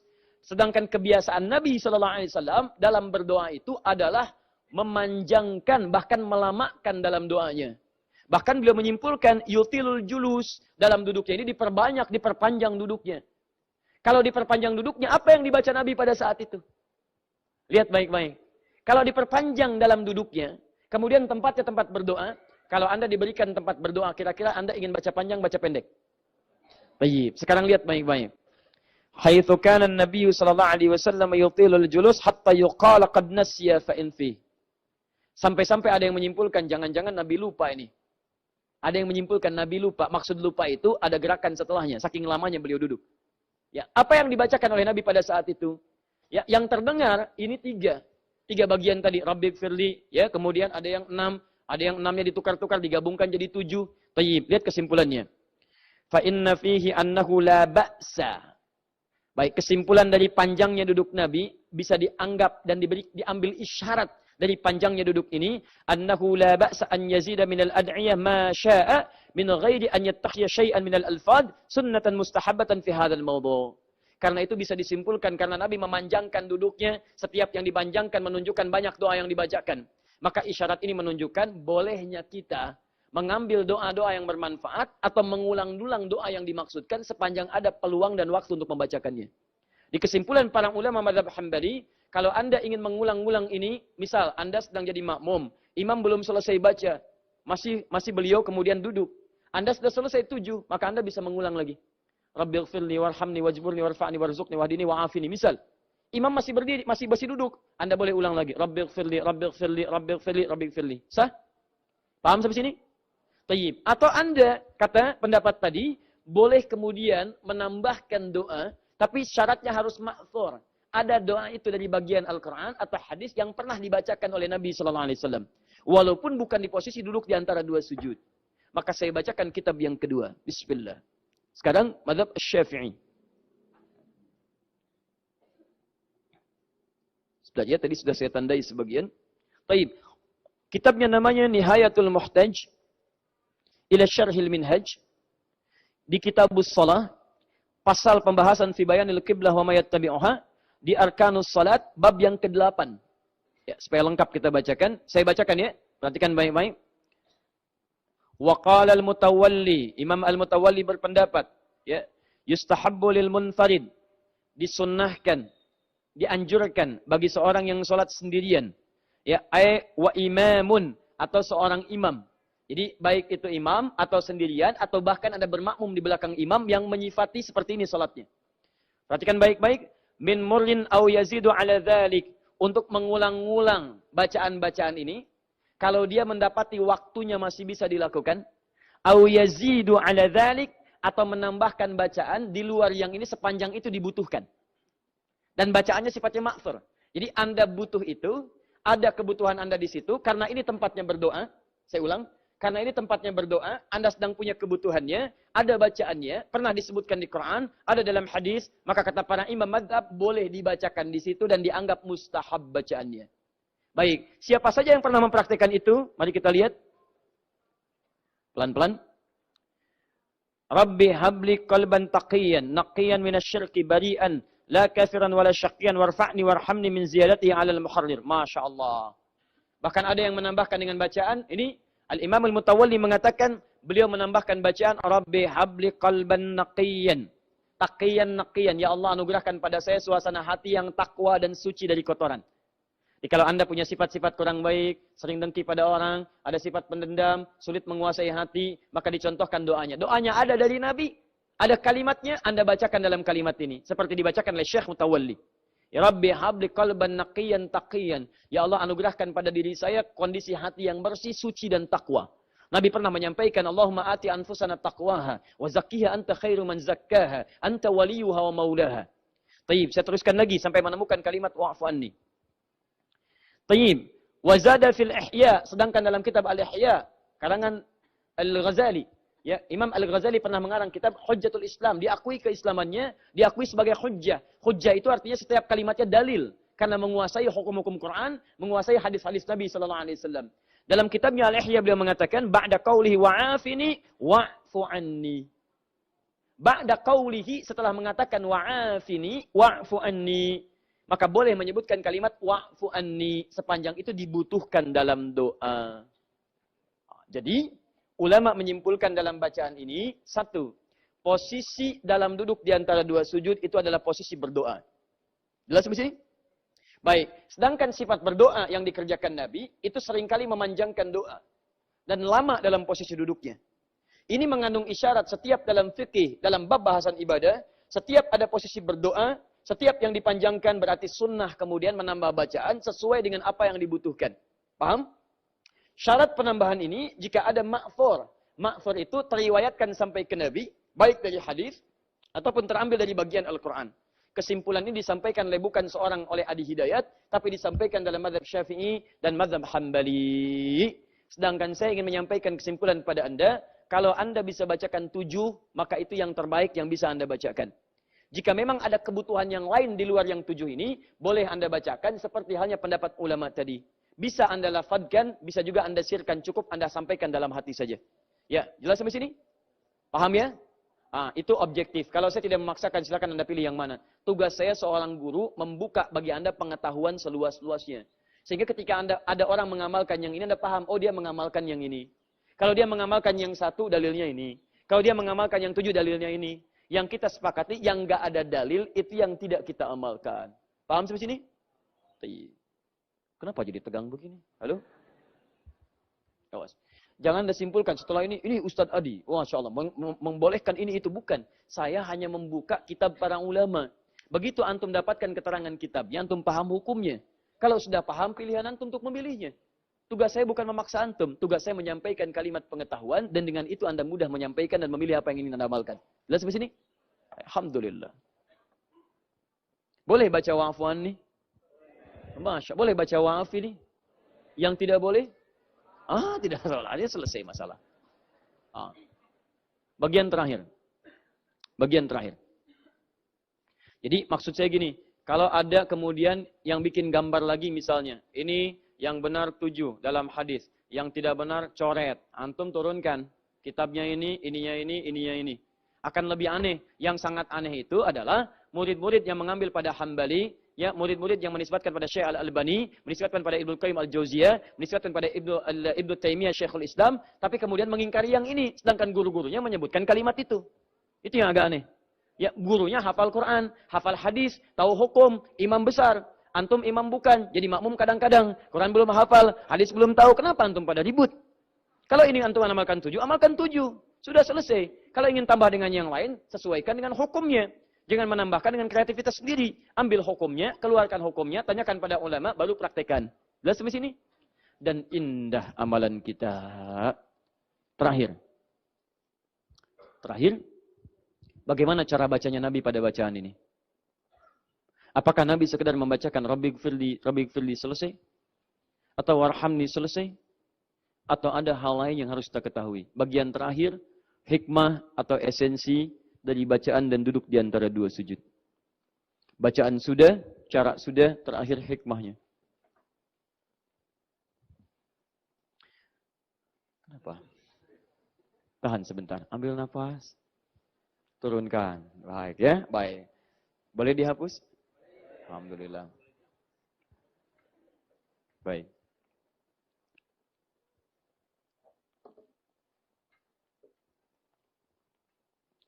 Perhatikan kaidah dalam ibadah. Iqrarun bil lisan, tasdiqun bil qalbi, wal amalu bil jawarih. Ungkapkan dengan lisan, pahami dan yakini dengan hati, amalkan dengan perangkat tubuh kita. Itu kaidah dalam ibadah. Iqrarun bil lisan, ungkapkan dengan lisan. Kalau ada bacaan, bacakan prakteknya, bacakan dengan lisan. Tapi tidak cukup sekadar di lisan, karena bacaan ini mesti meresap ke hati. Tasdiqun bil qalbi, benarkan dengan hati, pahami isinya. Ketika Anda pahami maknanya, maka akan mengalir makna itu dalam sekujuran tubuh Anda. Meresaplah kemudian nilai-nilai bacaan itu dalam diri kita. Itu yang disebut dengan kekhusyuan. Setelah seseorang khusyuk, wal amalu bil jawari, maka dia akan mengamalkan bacaan-bacaan itu dalam kehidupan dia. Contoh. Antum kenal Abu Bakar As-Siddiq?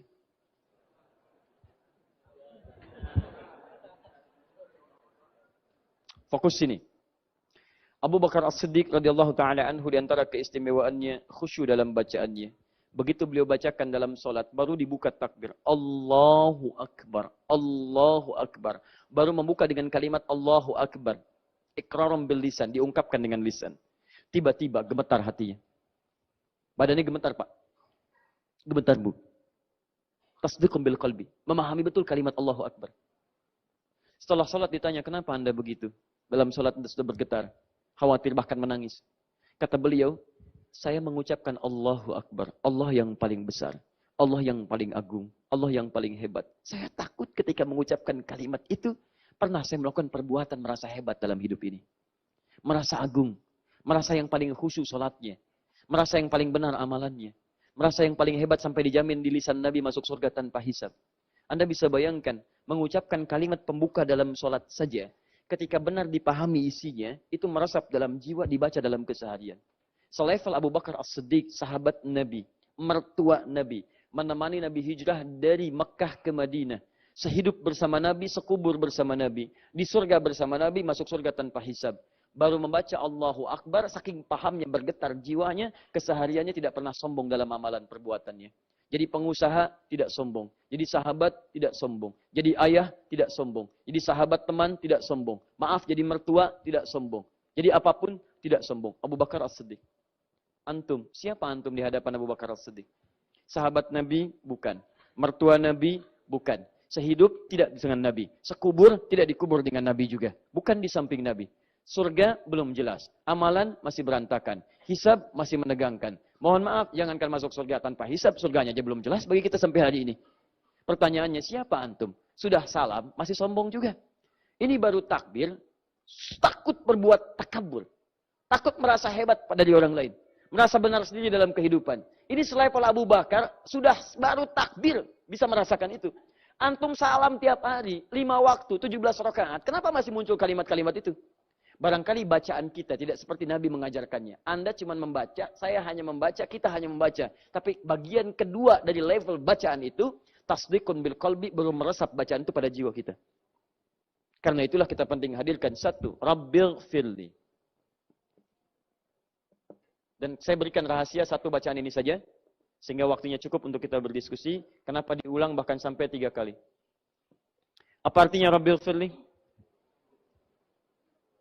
Rabbi, ya Allah, bukan hanya ya Allah. Karena sifat Rabbi itu mengandung unsur rububiyah. Rububiyah itu yang merawat, yang menyembuhkan, yang mencukupi, yang memaafkan kalau salah, mengampuni kalau berbuat dosa, yang memberikan arahan bimbingan dalam kehidupan kita. Ya Allah yang merawat saya. Ya Allah yang paling tahu tentang saya. Ya Allah yang paling memahami saya. Ya Allah yang memberikan kecukupan pada hidup saya. Ighfirli, mohon ampuni saya. Ighfirli, mohon ampuni saya. Perhatikan baik-baik. Kenapa rahasianya kalimat ini muncul duluan di antara doa yang lain? Ketika Anda benar sujudnya, sujud itu kan posisi puncak tertinggi ibadah seorang hamba kepada Allah. Jadi kalau Anda ingin melihat seseorang yang taatnya luar biasa pada Allah, lihat yang paling banyak sujudnya. Paling banyak sujudnya. Karena itu ketika malaikat diminta taat pada Allah, diminta sujud. Sujud kalian. Hormati Adam. Sujudnya itu bukan karena untuk Adamnya, tapi karena perintah dari Allah Subhanahu wa Ta'ala. Karena itulah ketika kita mengaku sebagai hamba, diminta sujud kita pada Allah. Sujud, sujud, sujud, sujud. Kalau seseorang sering sujud, maka akan diangkat derajatnya oleh Allah Subhanahu wa Ta'ala. Karena itulah diberikan gambaran, esensi dalam sholat. Kenapa dalam sujud, setelah sujud kita dibangkitkan oleh Allah, seakan-akan memberikan pesan, orang yang benar sujudnya, taat kepada Allah, sering sujud, mengikuti hukum-hukum Allah Subhanahu wa Ta'ala, maka dia akan diangkat oleh Allah derajatnya, dan diberikan 7 kebaikan dalam kehidupan dunia akhiratnya. Tidak cukup dengan amin. Kita lihat dulu. 1. Perhatikan. Sujud, gambaran dari ketaatan mutlak. Taat mutlak. Jadi kalau orang itu benar sujudnya, sering sujud, maka dia korelasinya semakin taat kepada Allah dengan ketaatan yang mutlak. Nggak nawar. Allahu Akbar, Allahu Akbar. Nak salat. Insya Allah mah. Alhamdulillah. Siap salat. Mutlak. Warisan 2:1. Kerjakan. Siap. Mutlak. Nggak nawar. Itu ketaatan mutlak namanya. Nak salat, tenang mah, baru adzan, belum qomat. Bukan mutlak. Masih nawar. Kenapa 2:1 ya? Kan kerjanya sama, porsinya sama. Oh ini, wah, tidak adil ini. Wah, tidak ada kesetaraan dalam gender, bukan mutlak. Bukan mutlak. Jadi begitu diperintahkan, kerjakan. If'al wala ta'fal. Kaidah cuma 2. Kerjakan, tinggalkan. Anda minta Allah begini, kata Allah kerjakan, Anda kerjakan mutlak. Kata Allah tinggalkan, tinggalkan. Tidak ada tawaran di situ. Ketika Anda bisa mematuhi itu disebut dengan ta'atul mutlak, ketaatan mutlak. Nah, sifat orang yang benar sujudnya, ketika dia dihadapkan pada hukum Allah, dia tidak akan menawar. Paham? Dia akan berusaha sekuat tenaga untuk mewujudkannya. Wujudkan dalam hidup. Dia nggak nawar. Itu ada ribanya sedikit. Bukan. Dia berusaha lepas dari itu, pelan-pelan lepas. Dengan solusi. Awas, saya sering sampaikan gini ya. Kalau antum ingin menjauhi larangan, dan mengerjakan kewajiban, kaidahnya dipakai. La yukallifullahu nafsan illa. Kaidah ini terapkan dalam prakteknya. Pelan-pelan, melangkah. Ini saya sering perhatikan banyak orang yang ekstrim. Mengerjakan kewajiban, langsung kerjakan sewajib-wajibnya. Kaidahnya nggak dipakai. Nggak pernah tahajud, tiba-tiba pengen tahajud. Berapa tahajud yang sunnah? 11. Langsung 11. Padahal kata Nabi, ketika akan mengerjakan seperti ini, hadis Muslim hadis 749. 749 dari Ibnu Umar radhiyallahu taala anhuma. Kata Nabi, salatul laili masna. Kalau ingin salat malam, kerjakan dulu dua, tambah lagi, enak tambah lagi. Wa idza khasyya ahadukumul fajr falyutir raka'atan wahidah. Kalau khawatir fajar akan datang, cukupkan dengan 1 rakaat witir. 1 witir. Kenapa ada kalimat khawatir fajar datang? Mungkin antum belum pernah tahajud, bangunnya menjelang fajar. Subuh jam berapa sekarang? 4.20.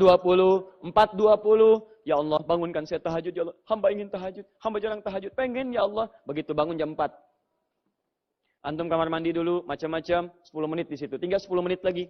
10 menit lagi. Maka jangan paksakan 10 menit. Sunnah Nabi 11 rakaat. Masya Allah, 11 rakaat 10 menit. Allahu Akbar, Allahu Akbar, Allahu Akbar. Tidak. Tidak, maksudnya apa? Ambil tahapan ini, baru melangkah tahajud 2 rakaat dulu. Mungkin bangun terlambat, tutup witir 1 rakaat. Yang kedua, bisa bangun jam 3. Alhamdulillah ya Allah bangun jam 3. Tapi selama hidup, antum belum pernah tahajud bisa. Baru akan memulai, baru mau hijrah, ingin tahajud malamnya. Jangan paksakan 11 juga. Mulai 2.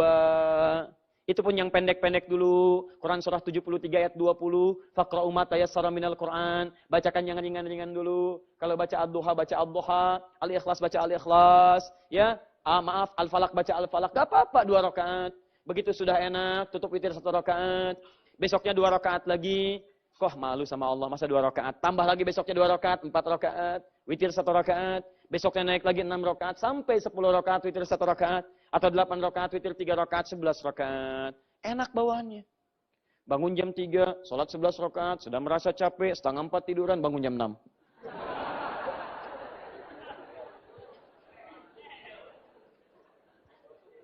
Ya, sama. Ya, awas hati-hati. Nah, sekarang saya mau kembalikan. Bangkit dari sujud, Rabbil firli, Rabbil firli. Orang yang taat mutlak kepada Allah. Dan dia berikhtiar sesuai kemampuan dia. Berusaha menaati, tapi disesuaikan dengan kemampuan. Antum nih yang hijrah-hijrah juga, tolong, hukumnya dipakai ya. Nah ini tolong ustadz-ustadznya dibantu ini. Jangan disuruh hijrah, ditinggalin gitu kan. Itu bahaya juga. Ya, ulama itu punya tahapan. Antum punya pekerjaan, agak kurang baik. Bagaimana keluar dari situ? Kata para ulama fikih, sebelum keluar, karena ada hajat daruriyah yang sangat dibutuhkan, antum sambil mencari pekerjaan lain dulu. Sambil nyari, ini diturunkan tensinya, turunkan kadarnya, cari yang lain. Begitu mendapatkan, baru antum pindah seketika. Itu tahapan hijrah begitu. Ini kadang-kadang saya suka khawatir, kasihan saya. Ada orang suruh hijrah, suruh keluar seketika. Dia belum menemukan apa-apa. Begitu keluar, dia tidak siap. Hancur hidupnya dan tidak diberikan bimbingan. Begitu tidak diberikan bimbingan, ada fitnah pada agama. Tuh kan, mengerjakan begini, ekstrim, jadi rugi kan. Akhirnya hidupnya juga tertinggal, keadaan hancur. Ada yang rumah tangganya sampai pisah, ada yang berantakan, ada yang macam-macam. Itu bukan hijrah namanya. Antum belajar fikih dulu. Makanya saya ajak guru-guru coba pahamkan muridnya. Kalau murid ingin diajak berubah, tolong bimbing. Jangan dibiarkan, ini pindah begini jadi kesulitan hidupnya. Bukan begitu cara mengamalkan agama teman-teman. Ada kaidah. Antum kalau belum paham kaidah, tanyakan. Jangan paksakan diri sehingga antum jatuh dalam hal yang tidak menyenangkan di situ. Dan hijrah itu bukan merubah tampilan. Bukan merubah panggilan pula. Saya mau hijrah, panggil saya akhi. Akhi itu saudaraku, saudaraku. Itu sama aja bahasa Arabnya akhi. Saudariku bahasa Arabnya ukhti. Ya, jadi bukan pindah jadi hijrah antum jadi ikhwan. Dari dulu juga antum ikhwan. Antum ikhwan. Anti akhwat. Jadi sama nilainya segitu. Jadi bukan merubah panggilan, bukan merubah sesuatu, tapi merubah nilai. Ya, Rabbil firli. Ya Allah, mohon ampuni aku. Anugerah pertama yang Allah berikan pada orang yang sering mutlak mengikuti ketaatan pada Allah. Saya ingin berhijrah. Saya ingin taat pada Allah. Kapan lagi hidup saya berubah? Kapan lagi saya bisa meraih surga saya? Saya ingin berubah. Begitu Anda berubah, sering Anda sujud pada Allah, maka yang pertama Allah berikan pada hamba itu adalah ampunan darinya dari semua dosa-dosa yang pernah dikerjakan. Saya ulang. Kalau Anda ingin berubah hidupnya taat pada Allah, digambarkan dalam sujud dalam salat, maka Allah akan angkat derajat Anda di hadapan Allah. Ingat, kalau Allah mengangkat derajat seseorang, bukan dunia yang pertama kali diberikan, tapi ampunan dari dosa-dosa yang pernah dikerjakan. Anda pilih mana? Dapat dunia tapi dosa tidak diampuni, atau dapat ampunan dosa dunia tidak diberikan? Pilih mana? Tidak ada pilihan lain, nawar dia. Ya? Gini, hukum Allah ketika memberikan ampunan dari dosa, pasti dunia akan diberikan. Mustahil Allah nggak berikan dunia. Tapi yang pertama Allah berikan bukan dunianya dulu, ampunan dari dosa-dosanya. Makanya kalau ada seseorang rajin sujud kepada Allah, mulai ingin pindah, kerjanya ditata lagi, rumah tangga ditata lagi, yang halal diberikan, yang haram dikeluarkan, yang baik-baik ada di rumah, acara tidak baik buang dari rumah, majalah tidak baik buang dari rumah, gambar yang kurang baik buang dari rumah, yang baik-baik munculkan ke rumah. Begitu dirubah ini semua, Ada yang baik-baik, yang pertama Allah berikan, lihat hukumnya. Ampunan dari dosa-dosanya. Dari mana tahunya ini Ustaz? Buka Quran, surah ke-2 Al-Baqarah, ayat 222 di ujungnya. Sudah? Kemudian, kaidah itu nanti ditafsirkan oleh Quran surah ketiga Ali Imran, ayat 31. Paling kiri sebelah atas. Quran surah kedua Al-Baqarah di ujung ayat 222. Tafsirnya ada di Quran surah 3 Ali Imran di ayat 31. Sudah? Baik. Kemudian hijrahnya ada di Quran surah keempat An-Nisa ayat 100 paling kiri sebelah bawah. Hijrahnya ada di Quran surah keempat ayat 100. Perhatikan kaidahnya. Saya bacakan. Lihat ujung ayatnya. Innallaha yuhibbut tawwabina wa yuhibbul mutatahhirin. Ada ayatnya? Innallaha, sungguh Allah itu yuhibbut tawwabina, mencintai orang-orang taubat. Jadi kalau antum bertobat, antum dicintai oleh Allah Subhanahu wa taala. Jelas? Sekarang lihat kaidah cinta. Kalau Allah mencintai seorang hamba, apa kaidah yang diberikan? Pindah ke Quran surah ketiga ayat 31. Qul in kuntum tuhibbunallaha fattabi'uni yuhibbukumullah. Katakan Muhammad, jika kalian mencintai Allah, ikuti aku, ikuti Nabi. Makannya dari bangun tidur sampai tidur lagi. Sekarang lihat. Yuhibbukumullah, Allah akan cintai Anda. Ketika Allah mencintai Anda, Allah mencintai Anda. Ketika Allah mencintai Anda, lihat.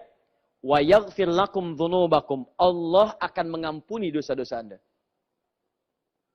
Kaidah cinta dari Allah Subhanahu wa taala menghadirkan ampunan dosa.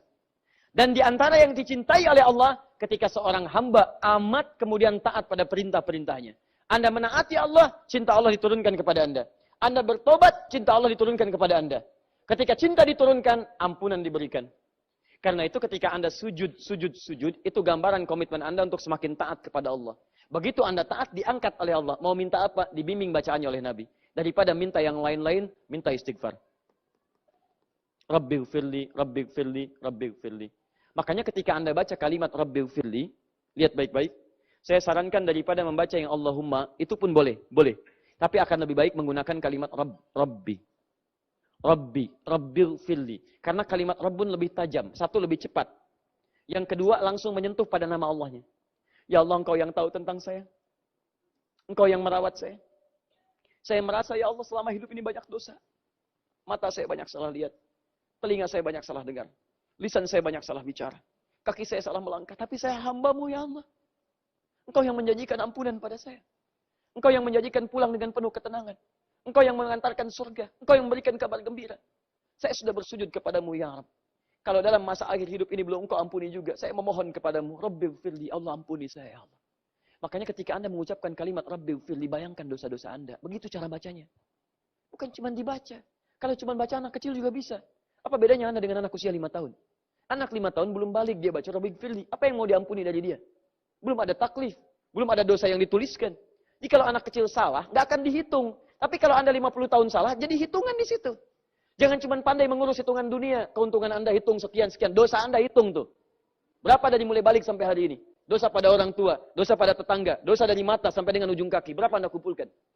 Dan hebatnya Anda merasa masih banyak dosa, tapi Anda pengen masuk surga. Kan aneh. Siapa yang tidak ingin masuk surga? Boleh angkat tangannya. Siapa yang mau masuk surga? Angkat tangannya. Pertanyaan saya, siapa yang tidak punya dosa? Angkat tangannya. Siapa yang banyak dosanya? Angkat tangannya. Tuh. Aneh. Merasa banyak dosa, ingin masuk surga. Sedangkan kaidah masuk surga itu, dosanya minim, amal solehnya naik, amal salah hilang. Begitu amal solehnya naik, amal salah hilang, baru peluang surga terbuka. Bagaimana cara menghapuskan amal salah supaya amal soleh naik? Rabbighfirli. Dan orang yang diampuni dosanya, kaidah taubat itu, ketika dia mengatakan, ya Allah ampuni saya, kaidah taubat ketika dia mengakui dosanya. Bukankah taubat mengatakan, lihat baik-baik, akui, sesali, janji untuk meninggalkan. Itu taubat. Jadi begitu Anda mengatakan, Rabbighfirli, Anda akui saya salah ini ya Allah. Ya Rabb saya dosa, ya Allah ampuni saya. Ya Allah sekalipun ini sholat terakhir dalam hidup saya. Dan mungkin sujud selanjutnya saya akan wafat dalam sujud, mohon wafatkan saya dengan ampunan darimu ya Allah. Perhatikan baik-baik. Ini kisah nyata. Ada adik kakak. Saya sebutkan adiknya sajalah, yang kakaknya tidak perlu saya sebutkan. Tapi nggak apa-apa saya kisahkan. Ya, saya ralat saya kisahkan. Ini sangat populer kisah ini. Dan ini kisah nyata, bukan direkayasa. Dia ada 2 adik kakak. Yang kakaknya ahli ibadah, ahli taat, adiknya ahli maksiat. Bahkan tidak tanggung-tanggung. Yang adiknya ini, maaf Bu ya, maaf, punya rumah bordil Pak. Yang kakaknya ahli masjid. 1 ahli taat, 2 ahli maksiat. Perhatikan bagaimana setan datang pada setiap hamba untuk bermaksiat. Dan perhatikan bagaimana hidayah Allah menyentuh kemuliaan untuk kembali kepada Allah.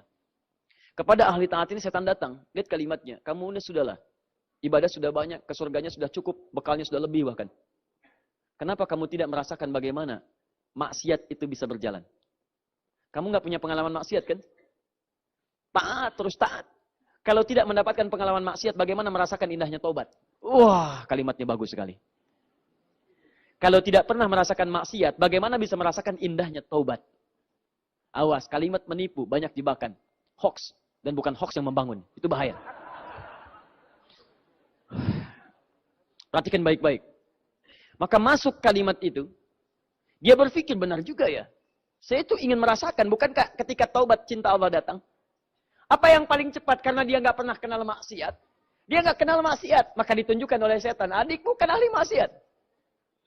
Maka datanglah ke tempat adikmu sekali-kali, datang kunjungi dia. Kerjakan maksiat, setelah itu engkau taubat. Bukankah engkau dekat dengan Allah? Bukankah orang yang dekat dengan Allah cepat mendekat kepadanya? Cepat diterima amalannya? Maka dia datanglah kemudian ke tempat adiknya. Saat yang bersamaan hidayah Allah menyentuh adiknya. Sampai kapan mau maksiat seperti ini? Apa kamu tidak malu nanti di akhirat dipertemukan, berpisah dengan kakakmu? Datang hidayah, hidayah, hidayah. Satu sisi setan datang ke sini, sisi yang lain hidayah datang pada kebaikan. Perhatikan. Sampai kapan akan begini?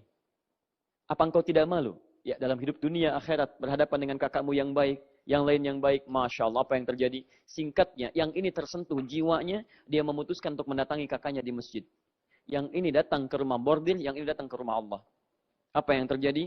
Cuma qadar Allah tidak bertemu di persimpangan jalan pada jalan yang sama. Yang satu lewat jalan yang A, yang satu lewat jalan yang B. Ini pembelahan jalan, ini misalnya tempat yang masjid, ini rumah maksiat. Yang satu lewat sini, yang satu lewat sini. Ketika datang ke masjid, dia tidak menemukan kakaknya. Sedang di luar, tidak tahu dia kemana. Begitu masuk ke masjid, dia menangis melihat rumah Allah. Dia berwudu, bersimbah di situ, dia tangisi dirinya. Taubat dia di situ kepada Allah Subhanahu wa taala. Nah, tahu apa yang terjadi? Dalam posisi dia sujud. Dia bangkit. Dia memohon ampunan pada Allah. Rabbil firli, Rabbil firli, Rabbil firli. Minta ampun mengingat dosanya. Dia sujud lagi. Kakaknya saat yang bersamaan datang ke tempat ini. Karena dikenal sebagai kakak dari adik yang tadi, diketahui kemudian, maka disambut dia dan sebagainya. Mereka keheranan. Dia mencari adik. Singkatnya dilayani di situ. Begitu bermaksiat pada saat itu, dalam sujud yang kedua adiknya, ini sedang bermaksiat, terjadilah gempa bumi. Saat gempa itulah masjid hancur, ini hancur. Bangunan atasnya. Ini meninggal tertimpa bangunan masjid yang adiknya tadi. Dalam keadaan sujud. Rabbighfirli, Rabbighfirli, sujud, gempa, hancur, meninggal dalam keadaan sujud. Yang kakaknya meninggal dalam keadaan maksiat. Saya sampaikan kepada Anda, kita ini suatu saat akan pulang. Kita pasti wafat. Anda tidak bisa memilih kapan Anda wafat. Tapi Anda bisa berikhtiar menjadi orang baik saat wafat. Bukankah Anda ingin husnul khatimah? Jika Anda ingin husnul khatimah, maka bayangkan setiap mengerjakan maksiat, rasakan saat itu Anda akan meninggal. Demi Allah saya katakan Anda akan terjaga dari maksiat. Antum yang ditawari pekerjaan buruk di kantor antum, rasakan ketika mengerjakan Anda akan meninggal pada saat itu. Apa faedahnya Anda ikut ta'lim, ikut salat baik dan sebagainya, Anda meninggal dalam keadaan maksiat. Ibu yang sedang nonton tayangan yang tidak baik, mendengar gosip dan sebagainya, bayangkan diwafatkan pada saat itu. Tinggalkan semua itu, ingat-ingat kita akan wafat, kata Nabi, kematian itu lebih dekat mengingatkan kita dengan Allah Subhanahu wa taala. Maka dari itu saya sarankan setiap Anda dalam keadaan Rabbighfirli, Rabbighfirli, Anda ingat dosa Anda. Mintalah ampunan kepada Allah. Karena kita tidak tahu apakah sujud selanjutnya, sujud yang mengantarkan kita pada hijrah yang baru, apakah sujud terakhir yang mengantarkan kita pada Allah Subhanahu wa taala. Karena tidak sedikit orang-orang soleh wafat dalam keadaan sujudnya. Terakhir saya dikirimkan gambar dari teman di Afrika, Masya Allah seorang pemuda sujudnya lama gitu. Muda Pak. Ahli banyak teman-teman aktivitas ini itu dia datang ke masjid sujud lama. Saking lamanya, temannya menepuk karena ada waktu yang lain. Begitu ditepuk dia tidak bangun. Ternyata wafat dalam keadaan sujudnya. Wafat dalam keadaan sujudnya. Dan tidak sedikit yang dipersiapkan oleh Allah Subhanahu wa taala. Seperti saya pernah kisahkan seorang pengantin dari Qatar itu yang kemudian wafat dalam keadaan menggunakan baju pengantinnya. ibunya, calon suaminya menghendaki dia jadi bidadari dunia, Allah mengangkatnya dengan bidadari akhirat. Pulang ke akhirat, dapatkan surgamu dengan pakaian terbaikmu. Dan dandanan dunia dilepas dari make upnya, diganti dengan air wudhunya. Tapi kita tidak tahu di mana kita akan wafat. Karena Khalid bin Walid berharap wafat dalam keadaan jihad di medan perang, meninggal kemudian di atas alas tidurnya. Dan kita tidak bisa mengetahui kapan kita akan wafat. Karena itu saya sarankan, Anda begitu mengucapkan, Rabbighfirli ya Allah, ampuni saya. Anda rasapi bacaannya. Anda rasakan dosa Anda. Bahkan sebelum sholat punya dosa apa. Begitu Anda sujud, minta kemuliaan kepada Allah. Makanya cepat, Rabbighfirli, Rabbighfirli, Rabbighfirli. Kalau sudah kalimat Rabbighfirli mengalir air mata Anda, memohon ampunan pada Allah, imam sujud, Anda ikut sujud. Minta lagi kepada Allah. Subhanakallahumma bihamdika, Allahumma gfirli lagi. Ya Allah, minta ampunan, ya Allah, minta ampunan. Dan ingat baik-baik ya, kalau ampunan sudah diberikan, maka dunia akan ikut. Perhatikan Quran surah Nuh itu. Ya, ketika Allah mengatakan kalimat ampunan, Quran surah Nuh ayat yang ke-10, 11, 12 sampai 13-nya. Perhatikan lisan Nabi Nuh ketika mengajak umatnya istighfar. Faqultu astaghfiru rabbakum innahu kana ghaffara. Saya katakan pada kalian, hai umatku, cepat banyak istighfar, banyak istighfar, banyak istighfar. Allah itu pasti kalau kita mau bertobat akan mengampuni dosa kita. Tidak ada sejarahnya orang mau tobat tidak diampuni, tidak ada sejarahnya. Orang tobat pasti diampuni kalau benar tobatnya. Perhatikan, ketika tobat diberikan dan ampunan diturunkan, perhatikan ayatnya. Yursilis samaa'a 'alaikum midrara. Maka Allah akan menurunkan rahmat banyak dari langit turun kepada Anda. Wa yumdidkum bi amwalin wa banin. Wa yumdidkum bi amwalin. Harta Anda akan dilipat gandakan. Panjangkan. Keturunan Anda akan diperbaiki oleh Allah Subhanahu wa taala. Enggak percaya silahkan. Anda jadi ayah ibu yang baik, anak Anda akan dijadikan baik. Jadi kalau anak tidak baik, cek dulu bapak ibunya. Mungkin bukan karena anaknya yang kurang baik. Kurang sopan pada Anda, kalimat tidak bagus, bukan. Pertanyaan saya, Anda ngajarin apa pada anak Anda? Anda memberikan apa? Mungkin Anda kurang perhatian. Anda ikhwan terlampau sibuk. Ibunya terlampau banyak mengerjakan hal yang tidak penting. Tidak pernah diberi perhatian. Sekolahnya tidak ditempatkan tempat yang baik. Jadi kalau anak kurang baik, jangan disalahkan dulu. Antum istighfar dulu. Karena mungkin sumber keburukan itu dari antum duluan. Makanya faqultu astaghfiru rabbakum innahu kana ghaffara. Yursilis samaa'a 'alaikum midrara wa yumdidkum bi amwalin wa banina. Kalau Anda mau istighfar, mendekat kepada Allah, bukankah Allah yang punya harta? Allah yang punya materi, Allah yang punya kesehatan, Allah yang punya ketenangan. Saya berikan, kata Allah. Kamu mau keturunan, kamu mau harta melimpah, kamu mau kenyamanan, saya berikan. Itu kaidah. Anda tidak akan kehilangan dunia dengan istighfar. Anda tidak akan kehilangan dunia dengan hijrah. Makanya ketika seseorang hijrah mau memutuskan dia kembali kepada Allah, turunlah Quran surah keempat ayat 100 itu. Paling kiri sebelah bawah. Lihat, wa may yuti'illaha wa rasulah. Maaf, wa may yuhajir fi sabilillah. Saya ralat, wa may yuhajir fi sabilillah yajid fil ardi muraghaban katsira wa wasa'a. Siapapun yang sekarang mau berhijrah kembali kepada Allah, fi sabilillah, mengikuti hukum Allah, yajid fil ardi muraghaban katsira wa wasa'a. Saya berikan anugerah saat di dunia, hidupnya saya tenangkan dia. Anda nggak percaya? Silakan catat kalimat ini. Anda dulu jarang ke masjid. Sekarang Anda mulai ke masjid. Begitu Anda hadir di masjid, ada ketenangan dalam jiwa Anda. Tidak percaya, silahkan. Anda kumpul-kumpul di luar, silahkan. Ikut konser, ikut ini, ikut itu. Bedakan ketika Anda mulai ikut ke masjid. Ikut ta'lim, datang, sholat 2 rakaat. Rasakan. Demi Allah saya katakan. Demi Allah saya katakan. Akan ada ketenangan berbeda dalam jiwa Anda, beda dengan sebelumnya. Ketika Anda sudah mendapatkan kenikmatan imannya, halawatul iman, dulu konser sekali, menyesal, nggak ikut sekarang, nggak ikut ta'lim sekali, penyesalannya luar biasa. Dulu ketinggalan salat fardu biasa-biasa, sekarang ketinggalan tahajud, nyesal Anda. Bahkan subuh 4.20, Anda bangun 4.15, itu Anda masih menyesal. Terlambat saya Allah, padahal subuh belum adzan. Karena Anda merasapi keterlambatan tahajud Anda. Kalau Anda ingin mendapatkan kenikmatan seperti itu, silahkan Anda mulai hidup Anda berubah. Mau sampai kapan lagi? Karena hidup Anda terbatas. Anda nggak bisa pilih. Dan yang kedua, muraghaman katsira. Ini janji Allah. Kalau Allah sudah berjanji, nggak mungkin diingkari. Quran surah 3 ayat 9. Innallaha la yukhliful mi'ad. Allah tidak akan mengingkari janjinya. Kata Allah, saya berikan rizki berlimpah padanya. Tinggal apa yang mau Anda pilih dari rizki itu. Karena dia terbagi 4 bagian. Ada rizki tenaga, ada rizki pengetahuan, ada rizki kedudukan, ada rizki materi. Anda pilih di antara 4 ini. Semuanya ada.